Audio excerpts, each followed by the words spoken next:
আমরা বহু মানুষের রক্তে ঋণ নিয়ে দাঁড়িয়ে আছি। এই জাতীয় উদযাপনগুলো আমাদেরকে ঐক্যবদ্ধ হতে সহযোগিতা করবে। শহীদ দিবস এবং আন্তর্জাতিক মাতৃভাষা দিবসের বিনম্র শ্রদ্ধা জানাচ্ছি আমাদের আত্মত্যাগকারী সকল শহীদবৃন্দ, ভাষা শহীদ থেকে শুরু করে আমাদের স্বাধিকার আন্দোলনের ৬৯, ৭১ এবং ২৪-এর সকল শহীদদের প্রতি আমাদের বিনম্র শ্রদ্ধা, এবং ২৪-এ যারা আহত অবস্থায় এখন আছেন তাদের দ্রুত রোগ মুক্তির জন্য আমরা দোয়া এবং প্রার্থনা করি।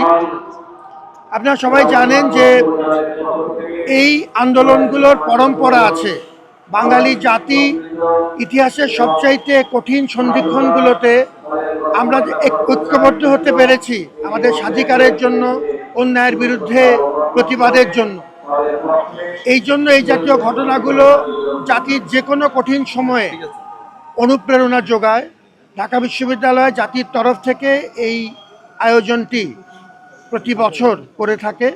এবারও সকলের সহযোগিতায় আমরা 13টি দলে ভাগ হয়ে গত 1.5 মাস যাবৎ প্রস্তুতি নিয়ে এই আয়োজনটি আপনাদের সবাইকে নিয়ে এখন পর্যন্ত সুসম্পন্ন হয়েছে।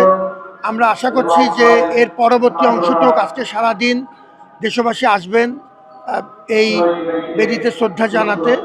আমরা তাদের জন্য উপযুক্ত ব্যবস্থা নিতে পারবো, যেমন এখন পর্যন্ত নিয়েছি।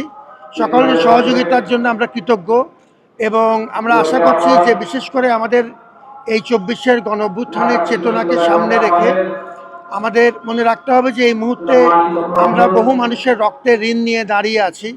এই জাতীয় উদযাপনগুলো আমাদেরকে ঐক্যবদ্ধ হতে সহযোগিতা করবে, এবং আমরা সবাইকে নিয়ে বাংলাদেশের যে সামনে যে অবারিত নতুন সম্ভাবনা সৃষ্টি হয়েছে, জাতি হিসেবে তার পূর্ণ সদ্ব্যবহার ইনশাআল্লাহ আমরা করতে পারব। আমরা সকলের সহযোগিতা চাই এবং আল্লাহর উপর ভরসা করি। ধন্যবাদ। মাননীয় উপাচার্য, ছোট্ট করে জানতে চাই, সকল ভাষা বেঁচে থাকুক তার মায়ের মুখে, কিন্তু আমি জানতে চাই যে বাংলার যে আগ্রাসন, সে আগ্রাসনে আমাদের আদিবাসীদের ভাষা অনেকভাবেই প্রায় মৃতপ্রায়। ঠিক সে সময় দাঁড়িয়ে যখন আন্তর্জাতিক মাতৃভাষা দিবস রজত জয়ন্তীতে এবং জুলাইয়ের চেতনার কথা বলছেন আপনি, ওই সময় কথা হয়েছে যে ফসলের সুষম বন্টন হবে, ভাষার সুষম বন্টনটা আমরা করতে পারছি কিনা? আপনি যেমনটি অত্যন্ত যথার্থই বলেছেন যে এটি আন্তর্জাতিক মাতৃভাষা দিবস, কোনো নির্দিষ্ট ভাষার বিষয় নয়।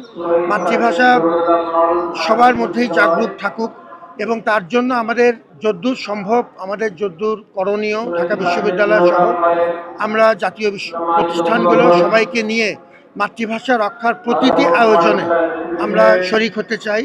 এবং আপনারা জানেন যে ঢাকা বিশ্ববিদ্যালয় বেশ কিছু উদ্যোগ নিয়েছে এই বিষয়ে, এবং আপনি এই বিষয়টি উপস্থাপন করেও আমাদেরকে এই মুহূর্তে অত্যন্ত গুরুত্বপূর্ণ একটি কাজ করেছেন।